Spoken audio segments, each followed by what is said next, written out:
So, in this today's class, we will deal with the Gandhian philosophy of wealth management, knowledge management, and wisdom management. And in the end of the class, we will all deal with all the type of question it will be coming in the exams also. So, the Gandhian philosophy of wealth management is based on the principle that a wealthy man does not truly have the right to hoard wealth solely for the self. The only right is that to an honorable livelihood. The concept of Sangraha is oriented towards the common good. This is distinct from capitalist economics with its attendant social, ecological and psychological woes. तो Gandhian philosophy बोलते हैं, गांधी जी का philosophy था कि संग्रह करने का जो ये है ना इंटेंसिटी लोगों में रहती है, सोच रहती है, वो नहीं होना चाहिए, बल्कि वो बस जितना हमें चाहिए जिंदा रहने के लिए ऑनरेबल लाइवलीहुड. ओके, अब ये ऑनरेबल वर्ड जो है बड़ा ट्रिकी है. अब किसी को साइकिल में भी वो अच्छे से चल सकता है, उसके लिए काफ़ी है, और किसी को अच्छी साइकिल 5 लाख की साइकिल भी चाहिए. ओके, तो ये honourable word is very tricky. It depends upon the individual कि ऑनरेबल लाइवलीहुड क्या है. ओके, तो गांधीयन फिलॉसफी का मेन है वेल्थ मैनेजमेंट के बारे में कि संग्रह सिर्फ नहीं करें कि अपने लिए सिर्फ संग्रह करें, बल्कि सोसाइटी में वो डिस्ट्रीब्यूट होना चाहिए, सब लोग उसमें प्रॉफिट कमाइए. इस मेन ये इम्पोर्टेंस था उनका. So Gandhi ji 7 greatest social sins which will destroy us, क्या क्या चीज़ें हैं जो हमें बर्बाद कर सकती हैं. ओके, तो ये उन्होंने बताया. वेल्थ विदाउट वर्क, जिसके पास बहुत पैसे आ जाएं बिना काम के वो बर्बाद हो जाता है. प्लेजर विदाउट कॉन्साइंस, हम प्लेजर करें, खुशियाँ हम लें और बिना सेंस के. ओके, अब इतने पटाखे चलाएं कि कोई अस्थमा जिसको है पास में है, कोई बीमार है, वो और ज़्यादा बीमार हो जाए, या इस तरह की कई चीज़ें हो सकती है. नॉलेज विदाउट कैरेक्टर, अगर किसी के पास बहुत नॉलेज है और उसका कैरेक्टर ही नहीं है. अब रावण महाराज जी जो थे कितने नॉलेजेबल इंसान थे, लेकिन उनका कैरेक्टर ही गलत हो गया तो पूरा लंका ही बर्बाद हो गया. तो knowledge without character. Commerce business without morality और एथिक्स, जो लोग बिना एथिक्स के मोरालिटी के बिजनेस करते हैं, कॉमर्स करते हैं, वो भी बर्बाद हो जाते हैं. Science without humanity, the best example is the atom bomb. Okay, तो ह्यूमैनिटी अगर नहीं रहे और साइंस का यूज़ हम करेंगे तो वो ह्यूमैनिटी नष्ट हो जाएगी. And religion without sacrifice, her her religion जो है वो सेक्रीफाइस के बारे में बताता है एक दूसरे के लिए. तो अगर हम रिलीजन फॉलो करें और दूसरे अपना सेक्रीफाइस नहीं दें, दूसरे का ही सेक्रीफाइस ले लें, तो वो रिलीजन भी बर्बाद हो जाता है. And politics without principle. Okay, हर पॉलिटिक्स में भी एक एथिक्स और प्रिंसिपल होता है जो फॉलो करना बहुत ज़रूरी है. अगर वो फॉलो नहीं करते हैं तो पॉलिटिक्स भी ले डूबता है. तो ये 7 ग्रेटेस्ट सोशल सिंस थे गांधी जी के. और आगे देखते हैं. सो 3 cardinals of Gandhian philosophy, truth, love and non violence, ये बहुत इंपॉर्टेंट है. Okay, and philosophy of trusteeship. So, according to Gandhiji, managers and proprietors of business firms are only the trustee of wealth of society.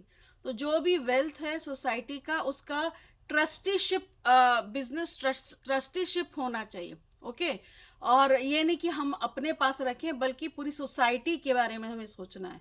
The idea of trusteeship advocated by Gandhi ji is based on and is origin in Bhagavad Gita in the principles of aparigraha, non possession and sambhava equalism. ठीक है, तो इससे ही उन्होंने निकाला था. Unlike the utilitarian motto of greatest good of the greatest number known as teleology, Gandhi ji motto was greatest good of all. ठीक है, तो हमने लास्ट क्लास में पढ़ा था यूटिलिटेरियन थ्योरी. तो उसमें क्या था? Greatest good of the greatest number, ज़्यादा से ज़्यादा लोग खुश हो तभी वो काम करना चाहिए. लेकिन गांधी जी का मोटो था ग्रेटेस्ट गुड फॉर ऑल, मतलब सभी लोगों के लिए अच्छी चीज़ें होनी चाहिए. So the trustee is a fund created to specific purpose. A wealthy person may set aside some funds for specific purpose and appoint a trustee to manage it and made available to the specific beneficiaries which are mentioned. तो अगर कोई wealthy person है तो वो कोई trustee appoint करे, जो कि जो भी आपका वेल्थ है वो मैनेज करे, और उसको सभी बेनिफिशियरीज के लिए जो मेंशन्ड है उनको अवेलेबल कराए. Okay, so the trustee is entitled to take fee for his services. Free में काम नहीं करना है, फी लेके करना है. And he is expected to take care of the fund on his own, but he must not take advantage of the fund for his personal benefit. तो सिर्फ पर्सनल बेनिफिट के लिए काम नहीं करना है. In the first instance everything must be surrender to God, and then out of it one may use only that which is necessary for the service of God creation according to one's strict needs. Okay, तो पहले भगवान को अर्पण करना है जो भी आप कमाए, ठीक है, और उसके बाद जो भी गॉड के क्रिएशन है, जो भी बेनिफिशियरीज हैं, उनको आप अवेलेबल कराएं. Now, the concept of knowledge management. Knowledge management is a collection of methods relating to create, share, use, and manage the knowledge and information of an organization.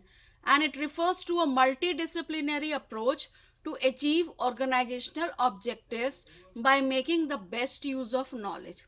Okay, तो knowledge कैसे manage करना है, skill training भी इसमें आ गया, और जो भी आपके पास है उसको किस तरह आप शेयर करते हैं टू एवरी डिपार्टमेंट. ओके, ये बहुत इम्पॉर्टेंट होता है. और many large companies, public institutions and NGOs have resources dedicated to internal knowledge effects as a part of their business strategy, IT और HRM.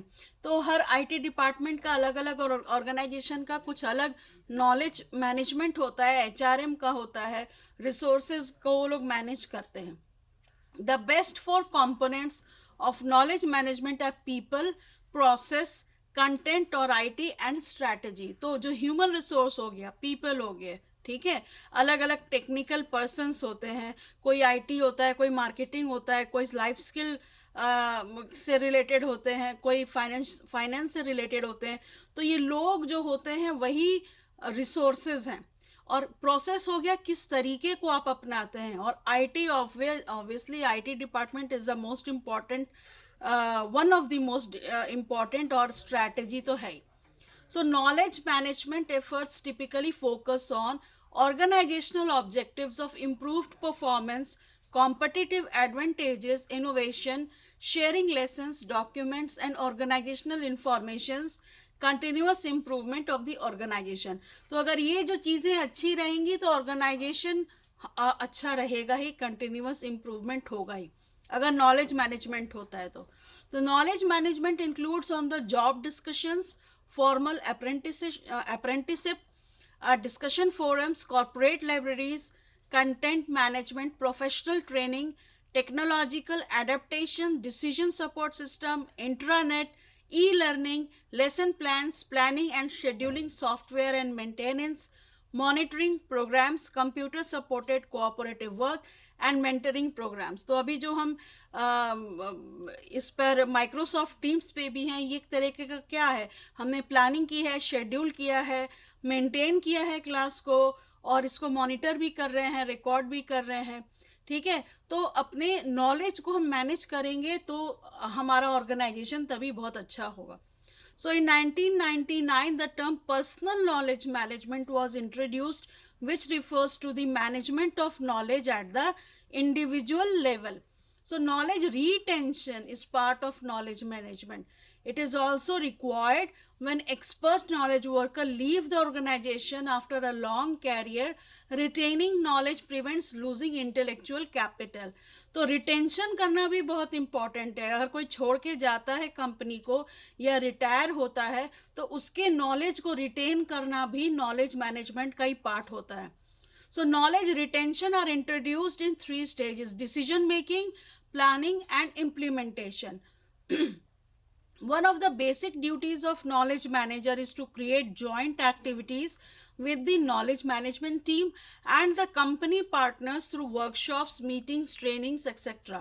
तो आए दिन हम ऑर्गेनाइजेशन में मीटिंग कराते हैं, ट्रेनिंग कराते हैं, वर्कशॉप कराते हैं कि जो नॉलेज है वो डिस्ट्रीब्यूट हो पूरे ह्यूमन रिसोर्स में सब लोग जाने उसको, ताकि वो इम्प्लीमेंट कर पाए.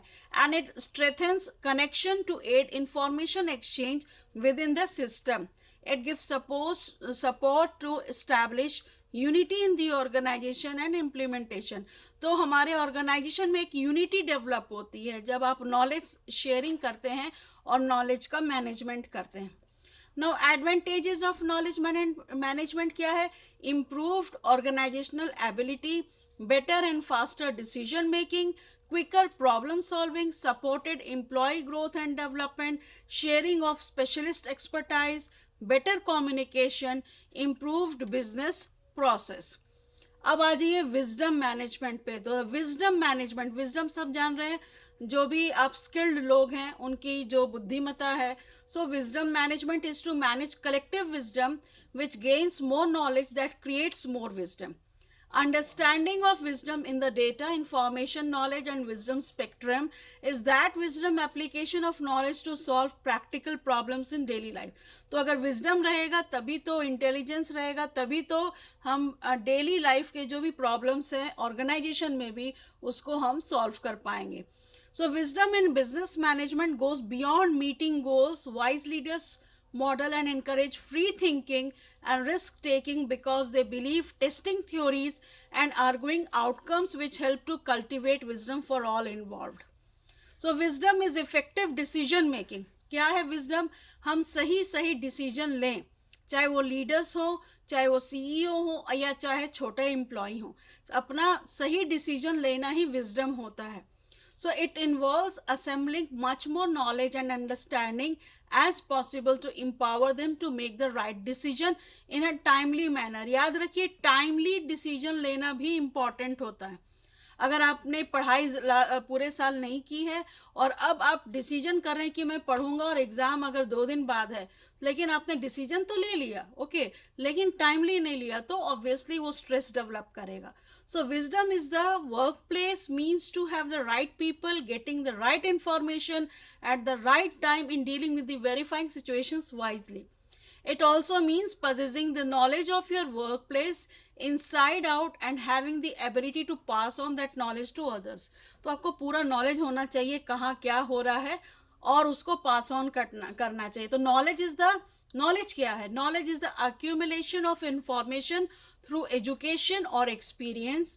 On the other hand, wisdom is when you know how to apply your knowledge for the benefit of everyone. यही दोनों में डिफरेंस है. नॉलेज तो आप कैसे भी लेंगे, पढ़ के लेंगे, एक्सपीरियंस से लेंगे, लेकिन उसका जब आप एप्लीकेशन करते हैं तो दैट इज विजडम. ओके.